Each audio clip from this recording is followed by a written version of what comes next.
Hello भाई बंधुসকল আজি তোমালোকৰ আগত আলোচনা কৰিম বিএ ফাৰ্ষ্ট সেমিষ্টাৰৰ পলিটিক্যাল সায়েন্স সাবজেক্টৰ সিলেবাস ডিসকাস কৰিম তো তোমালোকে ভিডিওটি স্কিপ নকৰি ভিডিও হেকলৈ চাই থকা তো তোমালোকে যেটো স্ক্ৰিনত চাই আছা ই আছিল তোমালোকৰ ফাৰ্ষ্ট সেমিষ্টাৰৰ পলিটিক্যাল সায়েন্সৰ সাবজেক্ট তো সাবজেক্টটো তোমালোকে চাই লোৱা যে সাবজেক্টৰ নামটো কি তো নামটো হল যে राजनैतिक तत्वर परिचय বা ইন্ট্রোডাকশন টু পলিটিক্যাল থিওরি এটো আছে তোমালোকৰ ফাৰ্ষ্ট সেমিষ্টাৰৰ পলিটিক্যাল সায়েন্স সাবজেক্টৰ নাম যে ৰাজনৈতিক তত্ত্বৰ পৰিচয় ইন্ট্ৰোডাকশন টু পলিটিক্যাল থিওৰি এটো তোমালোকে ভালকৈ চাই লোৱা যে কিতাপটোৰ নাম হল ৰাজনৈতিক তত্ত্বৰ পৰিচয় আৰু ইয়াতে এটা পয়েন্ট লিখি দিয়া আছে যে for first semester major and minor তো যিসকলে মেজৰ লৈছা বা মেজৰ লোৱা নাই তো হিসকলৰ কাৰণে এই সাবজেক্ট পঢ়িব লাগিব মেজৰ লোৱাসকলৰ কাৰণে বা নলোৱাসকলৰ কাৰণে এটাই সাবজেক্ট যে এই সাবজেক্টটো তোমালোকে পঢ়িব লাগিব তো ইয়াৰ সিলেবাস তোমালোকে চাই লোৱা ইয়াৰ সিলেবাস যে গুৱাহাটী ইউনিভাৰ্সিটি সিলেবাস তো গুৱাহাটী ইউনিভাৰ্সিটি আন্ডাৰত থকা যেটো তোমালোকৰ পলিটিক্যাল সায়েন্স সাবজেক্ট আছে तो हे सब्जेक्टर सिलेबास तो या सिलेबास तो तुम्हारे चाह लो आज पॉलिटिकल साइंस जे पॉलिटिकल साइंस और सब्जेक्टर नाम हल जे इंट्रोडक्शन टू पॉलिटिकल थ्योरी यात इंग्लिश मीडियम दि आछे आरो हि पिस्तात एसामिस मीडियम दि आछे तो एसामिस मीडियमर ब्लैक মই কৈ দি আছো তো তোমালোকে ইংলিশ মিডিয়ামৰ পৰা তোমালোকে চাই লোৱা যে তোমালোকৰ যেটো তোমালোকৰ ফাৰ্ষ্ট সেমিষ্টাৰ পলিটিক্যাল সায়েন্স আছে ই আছে তোমালোকৰ টোটাল 4টা ইউনিট পঢ়িব লাগিব তো 4টা ইউনিট দি আছে তোমালোকে 4টা ইউনিট চাই লোৱা প্ৰথম ইউনিট আৰু দ্বিতীয় তৃতীয় আৰু চতুৰ্থ ইউনিট তো এই স্টেট আছে এসএমএস তো এসএমএস সিলেবাস তো মই কৈ দি আছো তো এসএমএস সিলেবাস খিনি তোমালোকে চাই লোৱা ই আছিল তোমালোকৰ এসএমএস মিডিয়ামৰ সিলেবাস তো সিলেবাস মই কৈ দি আছো তো তোমালোকে সম্পূৰ্ণখিনি তোমালোকে ভালদৰে সিলেবাসটো চাই লোৱা যে সূচিপত্ৰ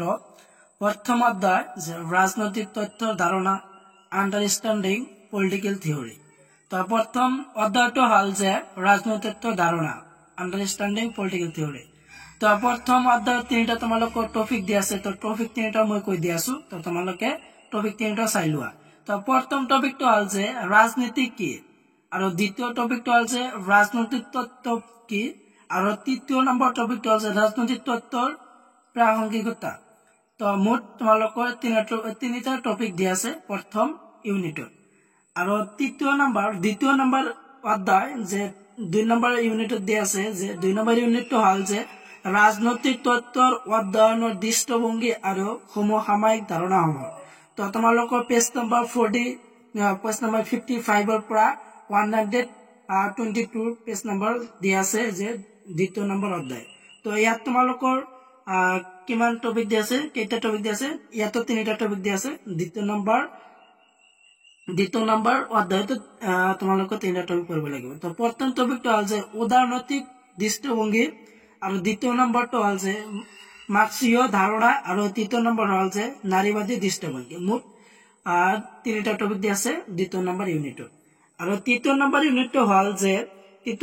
তৃতীয় অধ্যায় যে ৰাজনৈতিক তত্ত্বৰ ধাৰণাসমূহ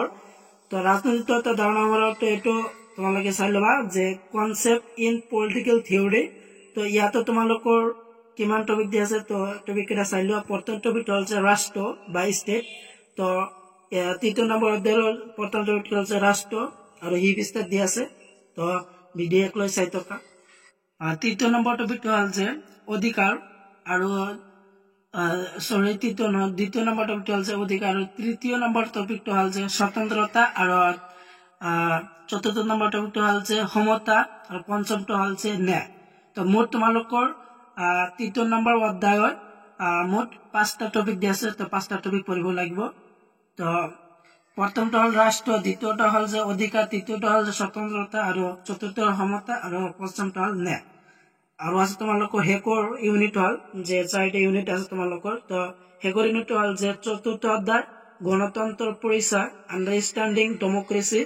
তো এটো পঢ়িব লাগিব তো ইয়াৰো তোমালোকৰ তিনিটা টপিক দি আছে তো প্ৰথম টপিকটো হল যে গণতন্ত্ৰৰ ধাৰণা কনসেপ্ট অফ ডেমক্ৰেসি আৰু দ্বিতীয়টা হ'ল যে গণতন্ত্ৰৰ প্ৰকাৰ টাইপছ অফ ডেমক্ৰেসি আৰু তৃতীয়টা হ'ল যে গণতন্ত্ৰৰ সমালোচনা। তো মুঠ তিনিটা টপিক দিয়া আছে, চতুৰ্থ নম্বৰ ইউনিটত। তো তোমালোকৰ মুঠ চেপ্টাৰ হ'ল যে 4টা।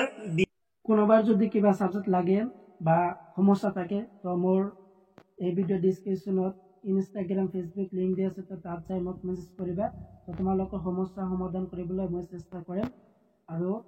তোমালোকৰ পলিটিকেল সায়েন্সৰ 4টা ইউনিটৰ ইম্পৰ্টেণ্ট কুৱেশ্যন এনসাৰ ডিসকাস কৰিম। তো ইম্পৰ্টেণ্ট কুৱেশ্যন এনসাৰ চাবৰ কাৰণে মোৰ চেনেলটো সাবস্ক্ৰাইব কৰি থবা আৰু পাছৰ বেল আইকন অন কৰি থবা। আজিৰ ভিডিও এইখিনি আছিল। সম্পূৰ্ণ ভিডিও চাই থকাৰ বাবে তোমালোকক সকলোকে ধন্যবাদ জনাওঁ। জয় অসম।